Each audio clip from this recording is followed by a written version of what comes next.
जब हम घर में झगड़ा हो जाए, सास बहू में लड़ाई हो जाए, तो सोचते हैं कि तीर्थ में जाएंगे, वृंदावन, काशी, अयोध्या जाएंगे, जहां जाकर के शांति मिलेगी। लेकिन जब तीर्थों में भी जाते हैं तो वहीं आपस में लड़ने लग जाते हैं। जो व्यक्ति घर में लड़ाई करता हो, ध्यान से सुनिएगा, जो व्यक्ति घर में सबसे लड़ाई करता हो, तो चाहे तीर्थ में भी जाए, अयोध्या जाए, काशी जाए, बनारस जाए, मथुरा जाए, वृंदावन जाए, वहां भी सबसे लड़ाई कर ही लेगा।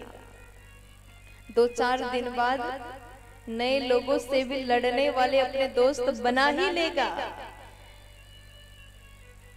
व्यक्ति के भीतर जो गुण होता है ना, जो स्वभाव होता है ना, चाहे कितना भी कोशिश कर लो वो बदलता नहीं।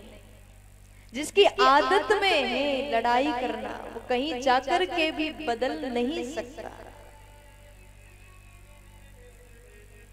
अगर आप सबसे प्रेम से बात करते, आपका स्वभाव में सद्गुण है, तो आप घर में भी रहो, 15 लोगों के बीच में रहो।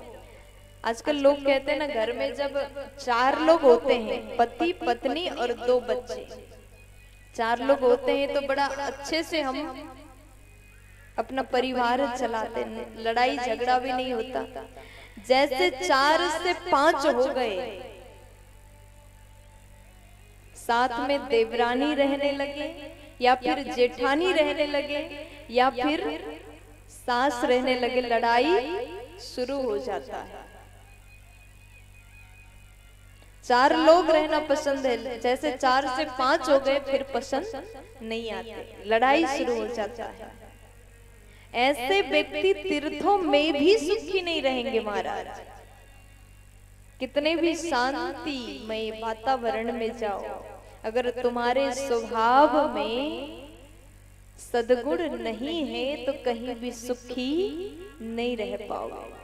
अगर आप अंदर से अच्छे हो, आप स्वभाव से अच्छे हो, आप में सुंदर गुण है, तो 15-20 भी परिवार में सदस्य हो जाए, वहां भी तीर्थों के समान शांति पूर्वक आप रह पाओगे। प्यार से बोल दीजिए ना, मस्ती में बोल दो ना, अरे खंडी वालों बोलो ना। अब आज नारद जी कह रहे हैं कहीं भी शांति नहीं थी। क्यों नहीं थी? क्योंकि हर जगह लोग काम कर रहे हैं तो केवल अपने स्वार्थ के लिए। आज लोग परोपकार से दूर हो रहे हैं, दूसरों का भलाई कोई नहीं सोचता, हर व्यक्ति अपने लिए सोचते हैं, मेरा कैसे अच्छा हो, मैं कैसे आगे बढ़ूं, मैं कैसे धन कमाऊं, कैसे अपना घर चलाऊं। सब व्यक्ति अपने लिए सोचते हैं, लेकिन चलते चलते रास्ते में भूखे लोग रो भी रहे हो, रोटी मांग रहे हो, तो भी हम इतने निर्दयी हो गए, हमारे दिल में, हमारे भीतर परोपकार सेवा का भाव जागृत नहीं होता। सत्य को हमने छोड़ दिया, झूठ को बोल करके अपने जीवन चला रहे हैं, इसलिए मनुष्य दुखी है। नारद जी कह रहे हैं, सत्यम नास्ति तपः शौचम दया दानम न विद्यते उदरम भरिणो जीवा बराका कुटभाषण। सत्यम नास्ति, सत्य नहीं है, तपः शौचम। आजकल मनुष्य सच बोलना भी इतना मुश्किल होता है, कुछ भी बात करते हैं तो झूठ को ही सबसे पहले बोलते हैं। आजकल मनुष्य झूठ में इतना जी रहा है, इतने झूठे हो गए, सत्य को तो छोड़ ही दिया। जहां पर झूठ बोलने की आवश्यकता ना हो ना, वहां पर भी झूठ बोलते हैं।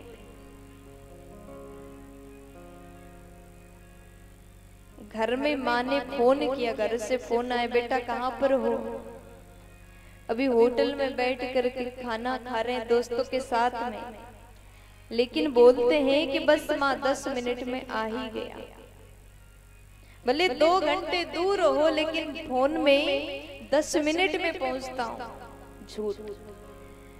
देखो यहाँ पर झूठ बोलने की कोई आवश्यकता नहीं थी, लेकिन हम लोगों ने झूठ को ही अपने जीवन जीने के लिए, झूठ को ही सहारा बना लिया। जब इतना झूठ बोलते हैं तो वही झूठ आदत में आ जाता है, और बिना झूठ बोले रहना मुश्किल हो जाता है। इसलिए झूठ मत बोलिए। सत्यम नास्ति तपः शौचम, तपस्या तो है ही नहीं, पवित्रता नहीं है। दया दानम न विद्यते, दया का भाव नहीं, दान का भाव नहीं। केवल एक काम करते पेट पालने के लिए, उदरम भरिणो जीवः, केवल पेट भरने के लिए मनुष्य कार्य कर रहा है, उससे अलावा कुछ भी नहीं कर रहा है। हम लोग कोई भी काम करते केवल अपने खाने पीने के लिए, घर चलाने के लिए, परोपकार के लिए तो हमने कुछ किया ही नहीं। इसलिए जीवन में दान करना, सेवा करना, परोपकार करना भी जरूरी है, क्योंकि ये जीवन तो अनित्य है। जो संसार में आया है उसको जाना ही पड़ेगा। इसलिए जब तक इस दुनिया में हो कुछ ऐसा कर लो, मरने के बाद भी आप भगवान से नजर मिला पाओ। जब संसार में भगवान मनुष्य को बना करके भेजते हैं ना, बाद में पूछा जाता है बेटा कौन से सत्कर्म तुमने किया, तो उस समय क्या जवाब दोगे?